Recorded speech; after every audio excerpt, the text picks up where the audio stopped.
Le quartier des écrivains, souvent intégré par erreur à celui de l'Épinette, a été conçu, tout comme l'Épinette dans les années 60, pour répondre à la croissance démographique de l'après-guerre. Au fil des décennies, le quartier a été confronté à des défis socio-économiques très importants, notamment en matière d'emploi et de précarité, à l'image d'ailleurs de tous les quartiers de notre ville.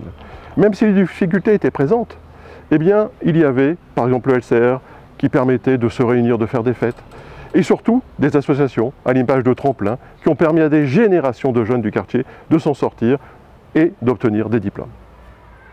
À l'image de la destruction de la passerelle qui reliait le quartier à celui de l'Épinette et à ses écoles comme un cordon ombilical.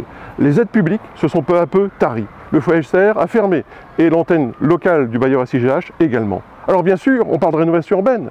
Ce programme prévoit plusieurs aménagements tels que la création de logements individuels, l'ouverture du quartier vers la rue du Pont-de-Pierre et la réalisation de parkings.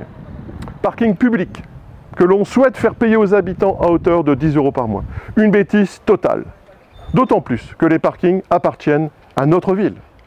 Ce projet de rénovation urbaine, comme tous les autres, n'a pas été construit avec les habitants. Il a été imposé. Tout projet de cette ampleur devrait faire l'objet d'une consultation ou d'un référendum local. Et surtout, sa réalisation prend énormément de temps.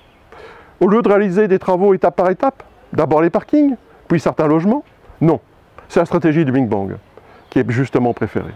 Pendant ce temps-là, les habitants ont des parkings insuffisants et défoncés, n'ont pas d'aire de jeu digne de ce nom, ne disposent pas d'une salle des fêtes pour se réunir et n'ont plus de service public local. Il faut absolument que le quartier retrouve une passerelle, outil essentiel à la communication sécurisée vers les écoles Corneille et Marronnier. Le LCR doit rouvrir avec des services municipaux et une antenne du centre social de l'Épinette. Le bailleur doit à nouveau être présent dans le quartier par le biais d'une permanence, mais surtout, le quartier a besoin d'un terrain de foot et d'une vraie salle omnisport pour permettre de se réunir et de donner la possibilité aux nombreux jeunes du quartier de pratiquer leur sport en proximité. Il manque également d'espaces publics pour réaliser des barbecues et des bancs publics. Un fleurissement du quartier serait également le bienvenu.